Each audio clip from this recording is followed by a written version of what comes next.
तसल्ली हुई कि मैं तो 100% कहने वाले शख्स पहली बार मिले मुझे। बहुत बड़ी बात है। सर बहुत बहुत धन्यवाद आपको बड़ा सिंसियरली तो मैं जब दूसरे तीसरे दिन मुझे पता लगा था, 2 दिन तक जो पता नहीं लगा था, मुझे तीसरे दिन मुझे पता लगा था, तो तभी मैंने ले लिया था। मैं आपसे पहले कहा था फिर जो है वो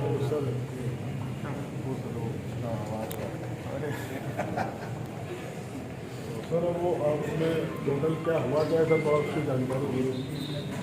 उनके जो हम लोग प्राथमिक जो पूछताछ हुई है, 2 लोग हम लोगों ने अभी उठाए हैं, ठीक है ना। तो उसमें एक जो है वो ठाकुर है, वीरेंद्र ठाकुर है, और दूसरा जो है वो अर्जुन उपाध्याय है। और ये दोनों जो है वो कड़वानी में काम करते हैं रिंकू भाटिया के दुकान पे। और उसमें जो प्रारंभिक पूछताछ हुई है तो उसमें जो वीरेंद्र ठाकुर है और जो आपको जिसने आपने धक्का दिया था उसका नाम रितेश है, वो अभी नहीं घर गया हुआ है, उसको भी कर लेंगे तो आ जाएगा। जो मोटरसाइकिल पर बैठा था वीरेंद्र था, तो उसका कहना यह था साहब को अर्पित उपाध्याय ने कहा था उसके थाने पर 1 मिनट को आ गया। और अर्पित की पूछताछ में बताया स्वीकार किया कि भाई वो रिंकू से झगड़े करते थे, उनके पीछे शायद आप जो है वो बुराई करते थे उनके, जो भी कहा होगा तो इस कारण वो तो फिर मतलब सर रिंकू भाटिया के कहने पे हुआ था। हाँ ऐसा मतलब अभी आपको पूछताछ बताया भाटिया। तो सर आदमी खतरनाक है, पहले ही बहुत आपराधिक प्रकरण दर्ज है उस पर। उनको अधिकारियों को ऊपर अपहरण करके उनको उनने किया है। रिकॉर्ड कुछ खराब है, मुझे पूरा मालूम नहीं है, रिकॉर्ड मेरी जानकारी पहले भी शराब दुर्व्यवहार कर चुके हैं सर, 2 बार का अवैध शराब के परिवहन में ऊपर अधिकारियों को उठा के एसडीएम लेवल के आदमी को उठा के नाम आ रहे हैं। 4 लोगों से 2 तो अपने पास नहीं है, उनके चारों का रिकॉर्ड हम देख लेंगे और रिकॉर्ड के आधार पर जो हमारी और प्रतिबंधात्मक कार्रवाई होती है वो हम करवा लेंगे। सर इस पर कार्रवाई क्या होगी सर? इसमें जो आपराधिक षड्यंत्र की धारा वगैरह बढ़ेगी इसमें 120 सहअभियुक्त बनेंगे। हाँ सर, इन्होंने मेरे साथ में पहले 14 जनवरी को एक बार इसी तरह कहा, और ऑफिस के अंदर में आज तक गुरुद्वारे में मेरे 27 साल हो गए। उन्होंने ऑफिस में मैं कुर्सी पर बैठा था, उस पर लात मार के मुझे गिरा दिया था। लेकिन हमने कभी भी इस मामले में, क्योंकि सामाजिक मामला है, हमने कभी इस मामले में कभी आगे नहीं बढ़े। फिर उसके बाद में अभी ये 9 सितंबर को जब उन्होंने वहाँ बैठ करके कि वो उसमें वो हमारे एक टेढ़ी बात वाले जो पत्रकार है वो वहाँ पर मौजूद थे, वो भी उस समय वहीं मौजूद थे, और भी लोग थे। एक अमरजीत सिंह कैंसरे करके उनको पकड़ कर 3-4 बार बाहर लेकर के गया, वो मेरे को इस प्रकार से, और बार बार की बोले मैं तेरे को देख लीजिए भैया, तेरी जो मर्जी है तो देख लेना यार।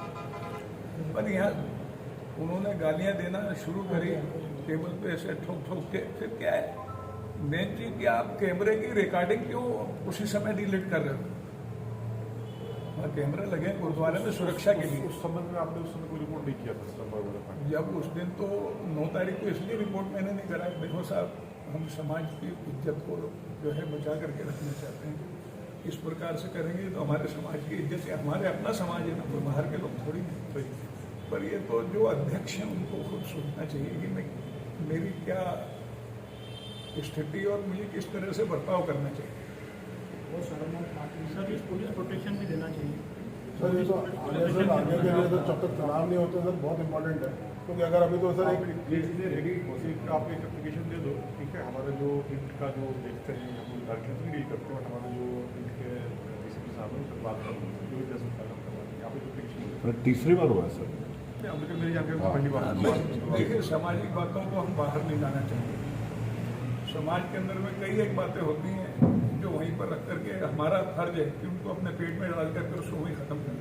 करके कोशिश है कि परिवार में बैठ के अगर कोई बात हो रही है तो उसको परिवार तक सीमित रखें, उसके बाद माफी मांगी गई तो छोड़ दिया गया, चलिए कोई नहीं, एक बेनिफिट ऑफ डाउट होता है कि चलिए गलती से हो गया। इसमें तो क्या है, लेकिन अभी रिपीटेटिव हो रहा है, इसमें तो मुकदमा कायम है, ठीक है। पहले क्या हुआ आपने रिपोर्ट नहीं किया, जो भी आपके पारिवारिक कारण होंगे इसमें मुकदमा कायम है, जो भी लीगल एक्शन होगा हम उसको जारी होना चाहिए जल्द से जल्द कर लेंगे। अभी तो 2 ही और उन्होंने जिनका नाम लिया है वो भी आना चाहिए। हाँ क्या है उसके लिए हमको थोड़ा सा इन्वेस्टिगेट करना पड़ेगा। कोई बात नहीं, तो सर पहले हमसे कोई बड़ा कांड हो सकती है, देर नहीं होगा। हाँ उन्होंने आपसे कहा आपने जो इस शब्द मुझे एक बात आपकी याद है कि समय लगेगा। उनका उद्देश्य सर बड़ा कांड करने का था, वो तो किसी गाड़ी की लाइट जली, किसी ने स्टार्ट करी गाड़ी तो ये भाग गए वहाँ से। और दूसरा चल रही है अभी, हाँ जी, दोनों मिले हैं। बड़ा काम कर सकते थे, बड़ी चोट पहुंचा सकते थे। भाई सबसे पहली बात क्या है कि मेरे दोनों हिप जॉइंट हैं वो रिप्लेस करे हुए हैं। अब उनका कहीं ये भी सोच सकते हैं कि भाई इसको सिर्फ धक्के से ही नीचे गिरा लो, तो इसमें अगर कभी फर्क पड़ गया तो ये पहले तो बड़ी मुश्किल से सेट होते हैं। मैंने एक 2015 में और एक 2016 में, 16 फरवरी और 15 अक्टूबर में ये दोनों रिप्लेस कराए मैंने। और मैं गुरु महाराज की कृपा ही है, जो सब चलता फिरता हूँ, ऊपर नीचे चढ़ना उतरना सब कुछ, मुझे कोई महसूस नहीं होता है। और आज भी कितने टाइम से उसके बाद में भी गुरु घर की सेवा में हर जगह सबसे पहले खड़ा होता हूँ, सबको मिलते, सब जानते हैं जितने भी लोग। तो मैंने कभी किसी के प्रति दुर्व्यवहार, चुनाव पहले भी हम लड़े, इससे पहले मैं 4 चुनाव लड़ चुका हूँ, लेकिन आपका एक चुनाव तो मैंने करवाया लेकिन 11 वाला चुनाव के दौरान या चुनाव के बाद हमने कभी किसी से कोई इस प्रकार के, सारे हमारे भाई हैं। मैंने आप निश्चित रहे इसमें समाज कायम है और हमको इन्वेस्टिगेट करके जो भी बेस्ट होगा, जो भी सही होगा हम बिल्कुल करेंगे। आप मतलब निश्चित रहे, ट्रेस तो हो गया है, इसमें कोई संदेह नहीं। बाकी जो कार्रवाई है समय लगता है उसकी कार्रवाई। सर हमारा कहना है कि रिंकू पाटिल की गिरफ्तारी कब तक होगी? वो अब पूछताछ करके एविडेंसेस कलेक्ट करने पड़ेंगे। अभी तो मुझसे बोल रहा है क्यों भी इन्वेस्टिगेशन हमारा होता है, कर लेंगे। सर अभी तक FIR ना अज्ञात में थी, हाँ, अब नामजद होना चाहिए, वो कब हो? FIR तो एक ही बार होती है, ठीक है। वो अज्ञात ही जब चालान पेश होगा कोर्ट में, जब इस समय हफ्ते भर बाद 10 दिन बाद, तो उसमें सबके नाम आ जाएगा। FIR तो एक ही होती है, FIR तो हो गई, हो चुकी है, ठीक है। उसमें अज्ञात में हुआ है, अब इन्वेस्टिगेशन होता है, वो पूरी पुलिस की कार्रवाई हमको आपको सिखानी पड़ेगी, तो इन्वेस्टिगेशन रिपोर्ट में नाम शामिल हो जाएंगे। हाँ, उसमें इन्वेस्टिगेशन नाम शामिल हो जाएंगे, और जब कोर्ट में जब चालान पुटअप होगा तो उनके जो अज्ञात थे सबको ज्ञात करके सबका नाम उसमें आ जाएगा। तो सर वो कोर्ट में चालान पेश होते समय होगा कि अभी थाने में इनके नाम FIR? कोर्ट में चालान पेश होगा। सर ओवरऑल सिख समाज की चलिए। तरफ से सर आपको मतलब पूरे प्रशासन हम लोग खुद भी जो है मतलब मध्य प्रदेश पुलिस जिंदाबाद जिंदाबाद, पुलिस प्रशासन जिंदाबाद जिंदाबाद। हमें पूरी उम्मीद है कि आपने जिस तरह से पहले हमको विश्वास दिलाया था, हम आज भी आपके विश्वास पे कायम हैं कि आप जो है सत्य के मार्ग के ऊपर चल के जो आपका फर्ज है उसको पूरा करें। बिल्कुल सही करेंगे और अच्छे से। सर स्टाफ बाहर का है सर, कोई भी घटना कर सकते हैं, बिहार के इधर के उधर के कोई करके ला सकते हैं सर।